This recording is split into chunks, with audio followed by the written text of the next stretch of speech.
परमेश्वर द्वारा रचे गए इस सुंदर संसार को गिरावट की इस परिस्थिति पर पहुंचाने का काम उन्होंने नहीं बल्कि हमने किया। जो सब कुछ बहुत सुंदर था, हमारी आत्मनिर्भर और परमेश्वर पर से डिपेंडेंस हटाने की इच्छा से गिरावट में जा पहुंचा। लेकिन फिर भी उन्होंने इंसान को श्रापित नहीं किया, बल्कि आदम अपने ही काम के कारण पूरी सृष्टि को इस हालत में ले आया। इसका हमारे जीवन पर क्या असर पड़ता है और इससे हम बच कैसे सकते हैं, आज हम इसी विषय पर बात करेंगे। शुरू करते हैं परमेश्वर के वचन से। परमेश्वर का वचन हमने उत्पत्ति की पुस्तक उसका 3रा अध्याय उसकी 17वीं आयत से आगे लिया है। यहाँ इस प्रकार लिखा है, और आदम से उसने कहा, परमेश्वर ने आदम से कहा, तूने जो अपनी पत्नी की बात सुनी और जिस वृक्ष के फल के विषय में मैंने तुझे आज्ञा दी थी कि तू उसे ना खाना, उसको तूने खाया है, इसलिए भूमि तेरे कारण शापित है। तू उसकी उपज जीवन भर दुख के साथ खाया करेगा, और वह तेरे लिए कांटे और ऊंट कटारे उगाएगी, और तू खेत की उपज खाएगा और अपने माथे के पसीने की रोटी खाया करेगा, और अंत में मिट्टी में मिल जाएगा, क्योंकि तू उसी में से निकाला गया है। तू मिट्टी तो है और मिट्टी ही में फिर मिल जाएगा। परमेश्वर के वचन को पढ़े और सुने जाने से आशीष हो। आमीन। परमेश्वर द्वारा श्राप ना दिए जाने पर भी हमारे जीवन में ये सब बीमारियां और बाकी परेशानियां कैसे आ गई? उत्पत्ति की पुस्तक 3रा अध्याय 17वीं आयत जो भी हमने पढ़ी थी, आदम और ईव ने जो वो वर्जित फल को खाया, उसके कारण धरती श्रापित हो गई। उससे पहले धरती एक सिर्फ बीज लगाया और उसके साथ वो विदाउट एनी एफर्ट वो प्रोड्यूस दे रही थी, सब उपज दे रही थी। इसका असर ये पड़ा कि आदमी को मेहनत मजदूरी के साथ धरती से उपज लेनी पड़ती है। उसके साथ साथ नेचुरल जो विपदाएं हैं वो भी आने लग गई, जिसके कारण खाना जो उपज है उसके ऊपर असर पड़ने लग गया। कांटे और ऊन कटारे और ये इसके साथ साथ मक्खियां, मच्छर, ये सब कुछ आ गए, जिसके कारण बीमारियां आने लग गई और ये इंसान को असर डालने लग गई। और इसके साथ साथ जो धरती की उपज थी, जो उसका ओरिजिनल स्टैंडर्ड था प्योरिटी और पवित्रता का, वो भी नीचे गिरावट में आ गया।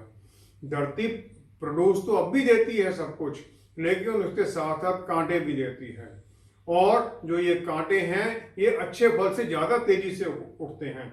साथ साथ इसके जहरीले प्लांट भी पैदा हो गए।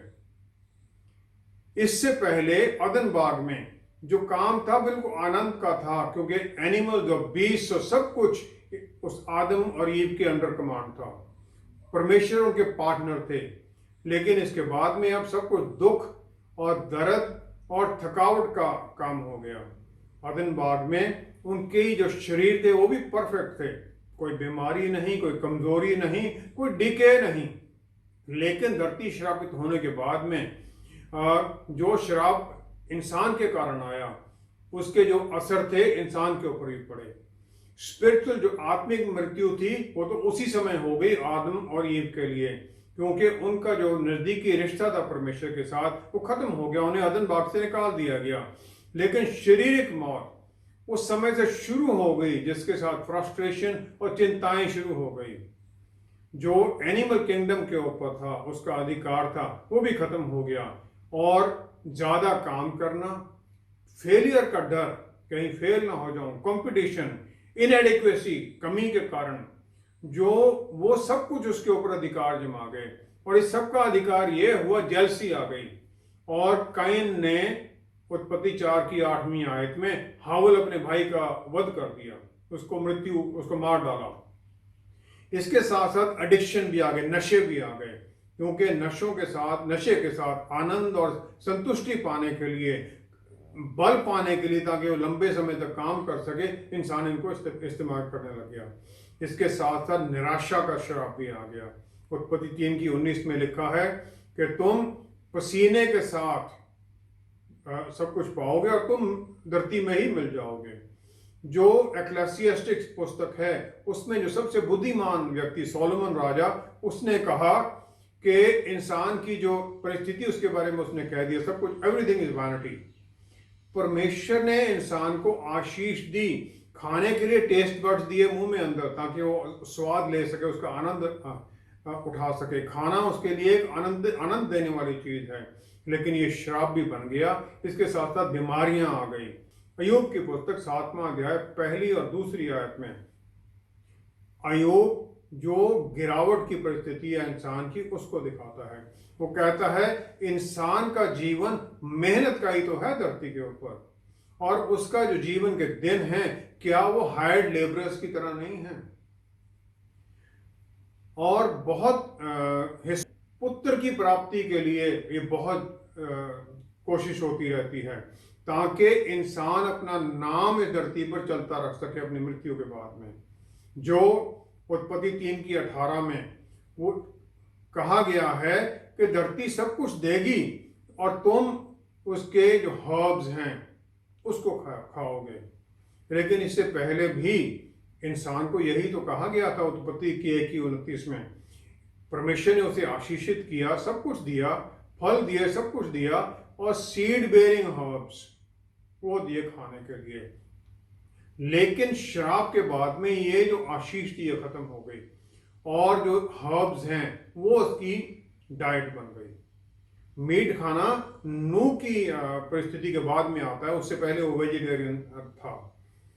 श्राप के साथ आदम और ईव को जो अच्छे फल थे अदन बाग में उनसे वर्जित कर दिया गया, उसे बाहर निकाल दिया गया।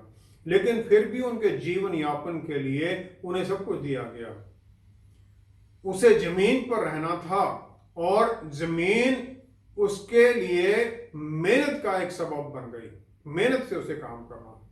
उत्पत्ति 3:19 में जो फाइनल पार्ट है कर्स का, श्राप का जो अखीरला हिस्सा है, मिट्टी हो तो मिट्टी में ही मिल जाओगे। और इसके साथ जो इटर्नल लाइफ थी, अनंत काल का जीवन था परमेश्वर की हजूरी में, जो उसे अदन बाग में था, वो सब खत्म हो गया। जजमेंट आई, न्याय आया। जहां पर आशीषें थी वहां पर इंसान अकाउंटेबल हो गया। अपने एक्शन जो उसके काम थे उसके बारे में हिसाब देना उसे शुरू हो गया वहां से। होशे की पुस्तक 4 अध्याय 3 आयत में स्किप मोयन जो एक प्रीचर हैं वो कहते हैं होशे नबी हमें ये एश्योर करते हैं क्योंकि ये परमेश्वर के किसी कारण से श्राप नहीं आया है, इसलिए धरती मौन करती है, जो उसके ऊपर रहने वाले हैं वो भी वेस्ट हो रहे हैं, animals of the field, bird, सब कुछ, और ये सब श्रापित है। परमेश्वर ने तो सब कुछ एक ही इच्छा से बनाया था कि वो उनके साथ रिस्पॉन्ड करें, उनके साथ रिश्ते में चलें। उन्होंने स्वर्ग बनाया और स्वर्ग की चीजों का रिस्पॉन्स ये था कि उन्होंने रात्रि और दिन को अलग कर दिया। उन्होंने समुद्र बनाया और समुद्र का रिस्पॉन्स ये था, उसमें जीवन आ गया, मछलियां, सब कुछ आ गया। उन्होंने धरती बनाई, धरती का रिस्पॉन्स ये था कि फल फ्रूटफुल हो गई। रोमियो की पुस्तक 8वां अध्याय 19 से 21वीं आयत में धरती को श्रापित किया, फ्यूटिलिटी तो किसी काम का नहीं था उसमें, वो अपनी इच्छा से नहीं हुई लेकिन उसके कारण हुई जिसने उसके ऊपर ये श्राप लाया। पूरी सृष्टि बनाई गई परमेश्वर के साथ रिस्पॉन्ड करने के लिए। वो सब कुछ फ्रस्ट्रेशन में है क्योंकि वो जिस काम के लिए उसे बनाया गया है वो नहीं कर सकती है। हाँ, आदमा या धरती वो इंसान के साथ बड़ी नजदीकी से जुड़ी हुई है क्योंकि वो इसी से आया था, और क्योंकि उसका सोर्स ही श्राप हो गया, उसकी जो नींव थी वो हिल गई, तो वो उसके सामने उसको रेजिस्ट करने लग गई। परमेश्वर ने सब कुछ अपने वचन से बनाया और ये वचन दो-धारी तलवार है जिसमें श्राप भी है और आशीष भी है। हमें ये चॉइस है कि हम क्या चुनेंगे, अपनी इच्छा से हम करते हैं। इंसान में भी ये पावर दी परमेश्वर ने कि वो भी वचन से सब कुछ करे, लेकिन हम अपने वचन के द्वारा डिसऑर्डर, केओस क्रिएट कर देते हैं क्योंकि क्रिएशन सबके ऊपर श्रापित हमने कर दिया है। परमेश्वर ने जीवते वचन अपने पुत्र मुक्तिदाता को भेजा ताकि वो हमें छुड़ा सकें, और फिर उन्होंने अपने पवित्र आत्मा हमारे ऊपर उंडेल दिया पवित्र आत्मा को हमारे ऊपर, ताकि वो हमें लीड करें, गाइड करें। जो ये हमने खुद ये सब कुछ केओस क्रिएट कर रखा है उसमें हमें निकलने में हमारी सहायता करें, ताकि हम जीवन परमेश्वर की आशीष के अनुसार जीने की कोशिश करें। ये सब कुछ परमेश्वर ने अपने प्यार के कारण किया। प्रभु यीशु हमारे लिए श्राप बने ताकि हम श्रापित ना रहें। फिर भी आज हम विश्वासी लोगों में इंसान परेशानियों से घिरे हुए क्यों हैं? मत्ती 27 की 29वीं आयत में जिस मुकुट का जिक्र किया गया है, जो राजाओं के राजा प्रभुओं के प्रभु प्रभु यीशु के सिर पर डाला गया, रोमी सैनिकों ने उन्हीं कांटों का मुकुट बनाया जो धरती श्राप के कारण पैदा करती है। उसके कारण उन्हें घाव हुए, उनका लहू बहा, लेकिन परमेश्वर का धन्यवाद हो कि उनके पुत्र ने उन कांटों को इज्जत दे दी ताकि हम उस श्राप से बच सके। गलातियों की पुस्तक 3 अध्याय 13वीं आयत में एक प्रिंसिपल ले डाउन है कि प्रभु यीशु हमारे लिए श्राप बन गए और उन्होंने अपने शरीर के ऊपर हर तरह का श्राप ले लिया जो कि आदम और ईव से लेकर आज तक है, ताकि हम उससे बच सकें। इब्रानियों की पुस्तक 2 अध्याय 10वीं आयत में उन्होंने सब दुख सहे जो औरत को सहने थे, और ताकि उन दुखों को सहने के द्वारा वो अनगिनत पुत्रों को महिमा में लाए। इब्रानियों की पुस्तक का 12वां अध्याय 3री आयत में पाप कलेश लेके आया, विरोध लेके आया, और प्रभु यीशु ने हर तरह का विरोध सह लिया ताकि हम मुक्ति पाएं। लूका की इंजील 22वां अध्याय 44वीं आयत में पाप मेहनत और पसीना लेके आया, और प्रभु यीशु ने गेत्समनी पार्क में पसीने के साथ अपना लहू भी बहा दिया ताकि हम मुक्ति पाएं। यशायाह नबी की पुस्तक 53 अध्याय 3री आयत पाप दुख लेके आया, रोग लेके आया। प्रभु यीशु को ही वो दुखों और परेशानियों की पहचान वाला माना गया ताकि हम छुटकारा पाएं। इब्रानियों की पुस्तक 2 अध्याय 9वीं आयत पाप मृत्यु लेके आया, और प्रभु यीशु ने मृत्यु, वो भी सलीब की मृत्यु सह ली ताकि हमें अनंत काल का जीवन मिले। कुलुस्सियों की पुस्तक 2 अध्याय 15वीं आयत प्रभु यीशु ने सब प्रधानताओं और अधिकारों को ऊपर से उतारकर उनका खुल्लम खुला तमाशा बनाया और क्रूस के द्वारा उन पर जय जयकार की ध्वनि सुनाई। उन्होंने हर तरह की जो शैतानी ताकतों थी उन पर अधिकार जमाया। पहला यूहन्ना 3 अध्याय 8वीं आयत में लिखा गया है, परमेश्वर ने अपने पुत्र को इसलिए प्रकट किया कि वो शैतानी ताकतों का, शैतान के कामों को नष्ट कर सके, शैतान के कामों को नष्ट कर सके।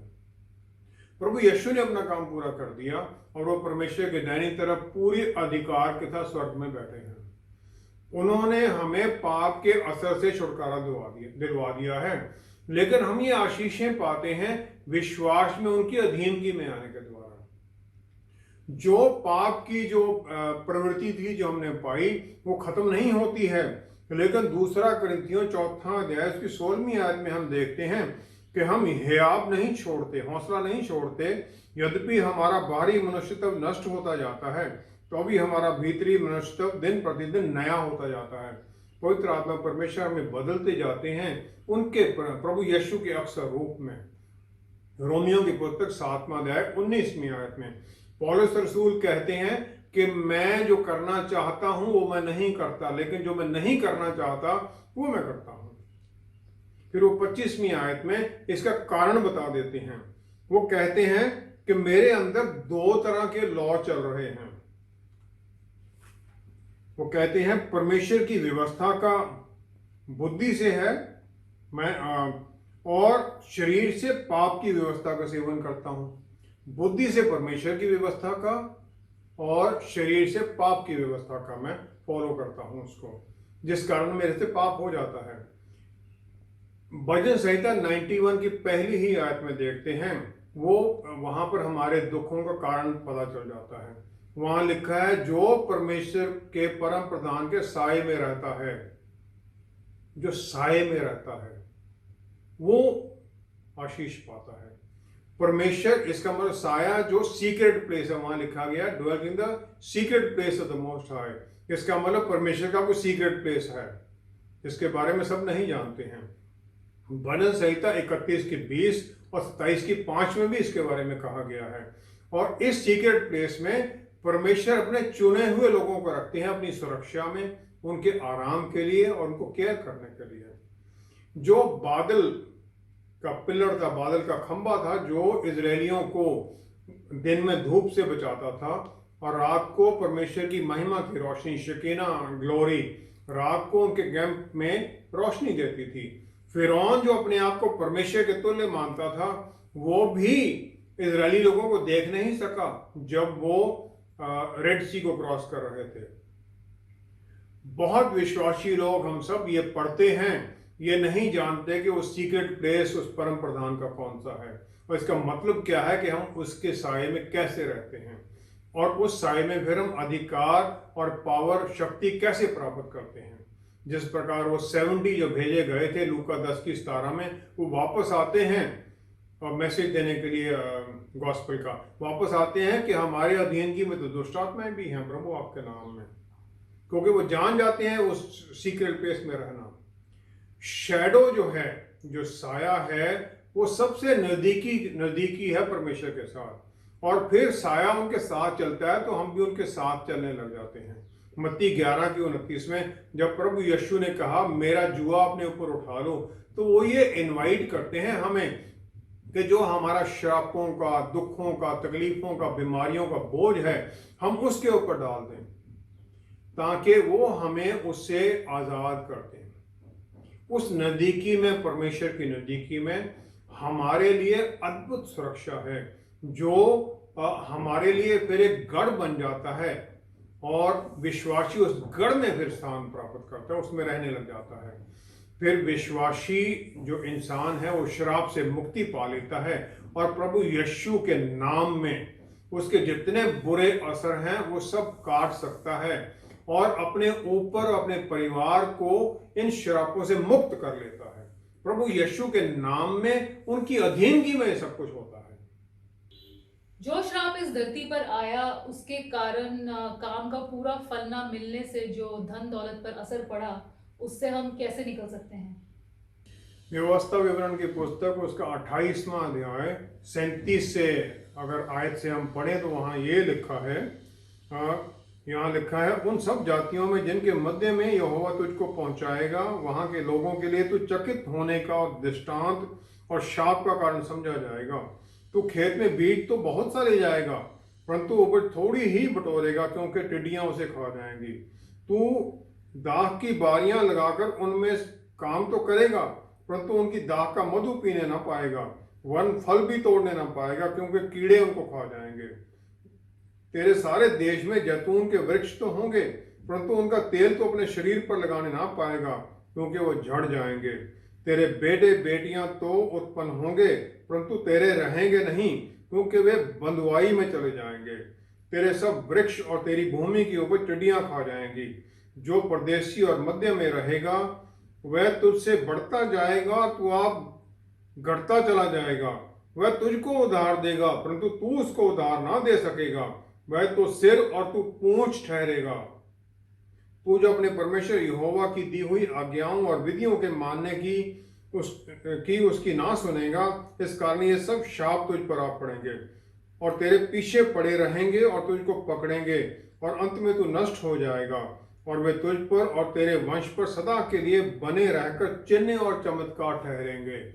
जब हम परमेश्वर के वचन को मानने से हट जाते हैं तो इस तरह श्राप हमारे ऊपर आ जाते हैं। पहला श्राप जो आया था, या उसके बाद के जितने भी श्राप हैं, वो सब आज्ञा ना मानने के कारण है या परमेश्वर की आज्ञाओं को ना सुनने के कारण है। हागे नबी की पुस्तक अगर हम उसको देखें, उसका पहला ही अध्याय उसकी 5वीं आयत से देखते हैं, लिखा है, इसलिए सब अब सेनाओं का यहोवा यूं कहता है, अपनी अपनी चाल चलन पर ध्यान करो, अपने कामों को देखो। तुमने बहुत बोया परंतु थोड़ा काटा, तुम खाते हो परंतु पेट नहीं भरता, तुम पीते हो परंतु प्यास नहीं बुझती, तुम कपड़े पहनते हो परंतु गर्माते नहीं, और जो मजदूरी कमाता है वह अपनी मजदूरी की कमाई को छेद वाली थैली में रखता है। सेनाओं का यहोवा तुमसे यूं कहता है, अपने अपने चाल चलन पर सोचो, अपने आप को देखो। अगर हम पाप में फंसे रहते हैं, उससे नहीं निकलते हैं, परमेश्वर की अधीनगी में नहीं आते हैं, तब फिर हम इस प्रकार परेशानियों में ही फंसे रहते हैं। सबोपदेशक 5वां अध्याय 19वीं आयत में जो सबसे बुद्धिमान राजा सुलेमान था, वो ये कहता है, वरन हर एक मनुष्य जिसे परमेश्वर ने धन संपत्ति दी है और उनसे आनंद भोगने और उसमें से अपना भाग लेने और परिश्रम करते हुए आनंद करने की शक्ति भी दी हो, यह परमेश्वर का वरदान है। परमेश्वर की आशीष है कि हम सब कुछ पा सकते हैं, उसे खा सकते हैं, उससे आनंदित हो सकते हैं। और यही आशीष प्रभु यीशु ने हमें दी है जब हम उनसे जुड़ जाते हैं। तीसरा यूहन्ना 2 आयत, वहां लिखा है परमेश्वर हमारे हर तरह से आशीषित रहने में ही इंटरेस्टेड है। हमारे जीवन में सब कुछ वो चाहते हैं अच्छा हो। गरीबी एक श्राप है और एक विश्वासी को यह श्राप सहने की कोई जरूरत नहीं है। यूहन्ना नबी की पुस्तक 21वां अध्याय 6 आयत में प्रभु यीशु ने चेलों को दाहिनी तरफ जाल डालने के लिए कहा और फिर उन्होंने मछलियों का एक बड़ा कैच पकड़ लिया, बहुत ज्यादा पकड़ लिया, जाल फटने को हो गए। एक आत्मा जो सिखाई जाने के लिए तैयार है, जो सीखना चाहती है, जिसके परमेश्वर के वचन को सीखने की इच्छा है और जिसमें बुद्धिमता है, फिर वो जिस प्रकार परमेश्वर का भय मानने वाले आदर पाते हैं, इस प्रकार आदर पाएंगे। यूहन्ना नबी की पुस्तक 6 अध्याय 9वीं आयत में वो एक यंग लड़का है जिसके पास 5 बारले की रोटियां हैं और 2 छोटी मछलियां हैं। वो प्रभु यीशु को दे देता है। प्रभु यीशु उससे 5000 आदमी, लिखा है 5000 परिवार हो जाते हैं, 10 से 12,000 लोग होंगे, उनको भरपेट खाना खिला देते हैं और 12 बड़ी टोकरियां जो लेफ्ट ओवर है उसकी वापस पकड़ा देते हैं। अपने आप को सरेंडर कर देना, अपनी सारी प्लान्स को, अपने सारे कामों को, अपनी धन दौलत को परमेश्वर की आशीष के कंट्रोल में दे देना, जिस प्रकार उस यंग लड़के ने दे दिया था। फिर ऐसी अद्भुत हमें रिटर्न मिलती है जो कि हमारे सोचने से परे हो जाती है। गिनती की पुस्तक 6 अध्याय उसकी 24 से 26वीं आयत में अगर हम देखें, 22वीं आयत से देखें तो यहाँ लिखा है, फिर यहोवा ने मूसा से कहा, हारून और उसके पुत्रों से कह कि तुम इजरायलियों को इन वचनों से आशीर्वाद दिया करना, यहोवा तुझे आशीष दे और तेरी रक्षा करे, यहोवा तुझ पर अपने मुख का प्रकाश चमकाए और तुझ पर अनुग्रह करे, यहोवा अपना मुख तेरी ओर करे और तुझे शांति दे। इस रीति से मेरे नाम को इजरायलियों पर रखें और मैं उन्हें आशीष दिया करूंगा। परमेश्वर इजरायलियों को इस प्रकार आशीष देना चाहते हैं और वही हमारे लिए भी है। परमेश्वर नहीं चाहते कि हम किसी भी दुख में रहें। और ये जो आशीष के बारे में कहा गया है, ये गिरावट के बाद की है, आदम के बाद की, मूसा के टाइम की है। ये 1 कुरिन्थियों 2 अध्याय उसकी अगर हम देखें उसकी 9वीं आयत में वहां लिखा है, यहां हम देखें, जो बातें आंख ने नहीं देखी और कान ने नहीं सुनी और जो बातें मनुष्य के चित्त में नहीं चढ़ी, वे ही हैं जो परमेश्वर ने अपने प्रेम रखने वाले के लिए तैयार की हैं। जो हम सोच भी नहीं सकते, परमेश्वर हमें वो देना चाहते हैं। परमेश्वर ने, हम सोच भी नहीं सकते थे कि परमेश्वर अपने पुत्र को हमारे लिए कुर्बान कर देंगे, हमारा मुक्तिदाता बनाकर। इससे बड़ा गिफ्ट क्या हो सकता है इंसान के लिए। और फिर हमें वो अनुग्रह देते हैं जिसका हमें कोई हक नहीं है। अनइमेजिनेबल ब्लेसिंग हमें दे देते हैं विश्वास के साथ, अपने नाम में सब कुछ करने का अधिकार दे देते हैं। फिर हमें वो सब आशीषें हमें देना चाहते हैं और देते हैं वो, ताकि हम श्रापित होकर नहीं, विश्वास में प्रभु यीशु के साथ उनमें एक होकर, उन्होंने हमें उनमें एकता में स्वर्गीय स्थानों पर बिठाया है और फिर हमें हर तरह की आशीषों से भर दिया, आत्मिक आशीषों से। और जो ये शैतान के साथ हमारी आत्मिक लड़ाई रोज होती है, उसमें फिर हम जीत में बने रहते हैं, श्राप में नहीं रहते। आइए हम प्रार्थना करें। आप भी इसे मेरे साथ साथ बोल सकते हैं। हमारे स्वर्गीय पिता परमेश्वर, हम आपका धन्यवाद करते हैं कि प्रभु यीशु द्वारा सलीब पर बहाए गए लहू से हमारे सब श्रापों से हमें मुक्ति मिल गई है। हाँ प्रभु, आपने हमें मुक्ति दी है। अब हमारे ऊपर किसी भी तरह का श्राप, कांटे और कटीरे या धरती की उपज ना होना या कम होना खत्म हो गए हैं। हम हमारे हर पाप को कबूल करते हैं और इसके लिए क्षमा मांगकर हर श्राप का हमारे ऊपर असर या अधिकार समाप्त करते हैं प्रभु यीशु आपके नाम में। हम आपका धन्यवाद करते हैं कि आपने हमें अपना स्वर्गीय ज्ञान दिया है। आप ही के बेटे पिता परमेश्वर, आप ही के बेटे प्रभु यीशु हमारा ज्ञान है और उनमें हम हर पल स्वर्गीय ज्ञान से भरे हुए रहते हैं। स्वर्गीय आशीषें हमें दे दी गई हैं। मेरे सब धन दौलत, सब प्लान और कामों पर से सब शराब खत्म हैं और मैं ये सब आपके पवित्र हाथों में देता हूं। मैं पूरे तन मन और धन से स्वर्ग राज्य के कामों में हिस्सा लेते हुए अद्भुत आशीषें पाता रहूंगा। प्रभु यीशु, मैं आपके पवित्र नाम में आपकी अधीनगी में चलता रहूं। पवित्र आत्मा परमेश्वर द्वारा मुझे ये बल दीजिए, गाइड कीजिए, शक्ति दीजिए, ताकि किसी भी तरह का श्राप मेरे ऊपर, मेरे परिवार के ऊपर किसी भी तरह से असर ना कर सके। जो आपने जीत हमें सलीब पर दी है, हम उस जीत में बने रहें और आपके प्यार का संदेश दूसरों को सुनाते रहें। पिता परमेश्वर सब कुछ प्रभु यीशु के पवित्र नाम में मांगते हैं। आमीन, आमीन।